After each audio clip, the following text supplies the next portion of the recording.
Pria ini mau harga $2.000 untuk menjual kunci dari bar ini. Ruber tidak menawar karena dia tahu bahwa kunci inilah barang yang paling berharga.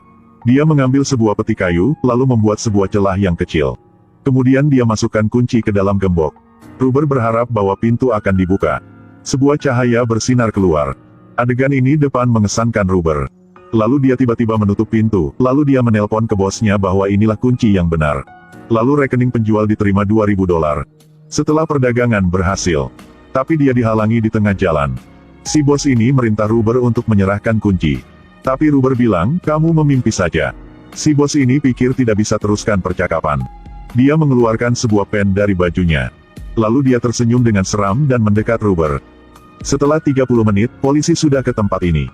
Hanya ada 2 jenazah. Mereka mati dengan sikap badan yang sangat aneh. Yang lebih aneh itulah jenazah mereka dibakar tapi pakaian masih biasa. Ada orang yang menemukan. Bawahan Alan sudah hilang. Polisi segera mengejarnya. Kedua mengejar Alan lalu menghalangi dia. Tapi dia mengeluarkan sebuah kunci. Lalu membuka pintu dan masuk ke dalam. Ketika polisi pikir akan bisa menangkap dia. Tapi saat membuka pintu, di dalamnya ada sebuah kamar kecil umum. Tidak ada jalan luar di dalam. Alan sudah hilang. Tapi bagaimana caranya? Akhirnya dia masih ditangkap di rumah dia. Yo bertanya apa yang sudah terjadi pada malam hari itu. Alan tidak jawab. Dia dengan cepat mengambil kunci. Lalu membuka pintu dan berlari. Yo segera mengejarnya. Tapi Alan sudah hilang. Ketika mengecek kamera, menemukan di belakang dia ada pintu. Dia hilang seperti kali tadi. Saat ini, Alan juga dikejar oleh 2 pria yang berbaju hitam. Alan bergegas membuka sebuah pintu di jalan. Tapi sebelum dia masuk, dia sudah ditembak. Di sisi lain, Yo sedang mencuci piring di rumah. Tiba-tiba dia mendengar suara dari luar. Saat dia mau membuka pintu, Alan sudah masuk. Alan mengeluarkan kunci. Lalu memberikan Yo. Lalu bilang kunci ini bisa membuka semua pintu. Setelah itu, Alan meninggal. Yo tidak kasih tahu rekannya tentang kunci ini. Sampai malam, dia tidak bisa bertahan penasaran dia.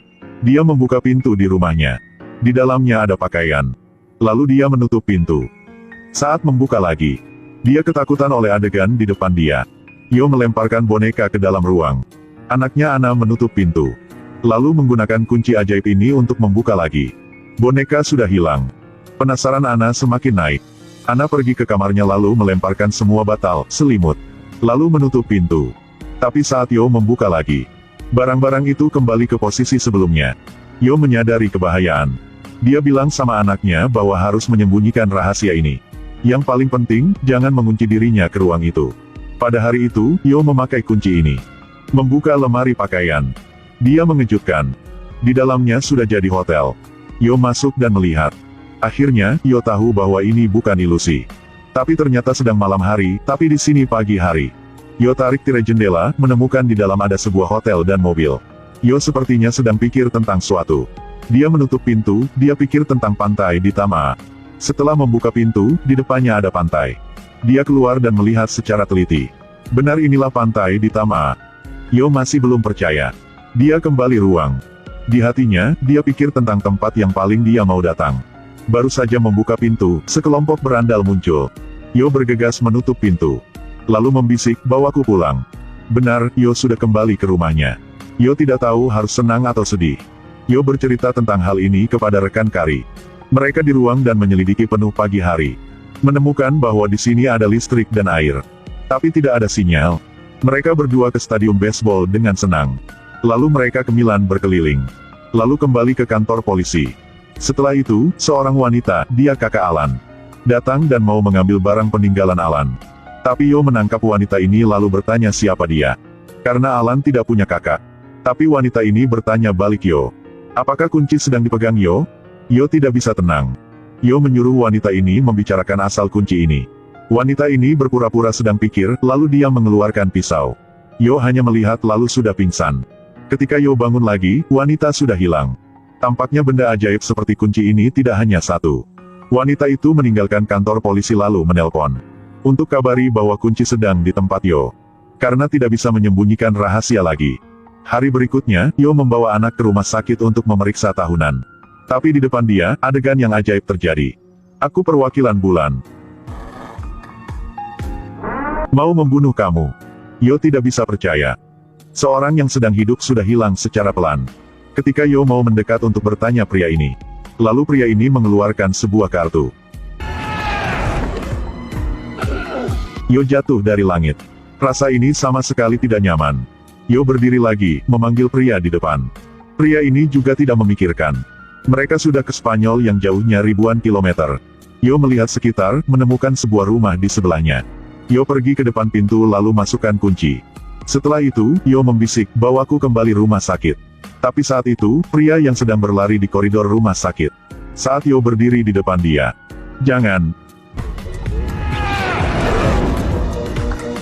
Sekali lagi. Yo memakai kunci untuk mengembalikan dia ke rumah sakit. Kali ini Yo sudah tahu cara. Yo muncul di belakang pria itu secara pelan. Tanpa diduga, pria ini juga tidak sederhana. Dia baru saja berbalik, makanya Yo dibawa ke Spanyol lagi. Pria ini sedang sangat percaya diri. Lalu pintu lift terbuka. Yo memukul dia. Lalu Yo mengambil kartu di lantai. Kenapa selalu bisa kembali? Yo mengeluarkan kuncinya. Akhirnya, pria ini sudah bisa paham.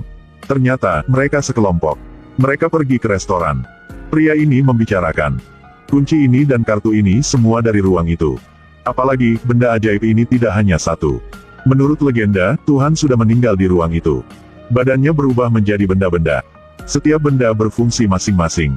Jika ada orang yang memegang benda itu, dia akan diterima sebagian kekuatan dari Tuhan.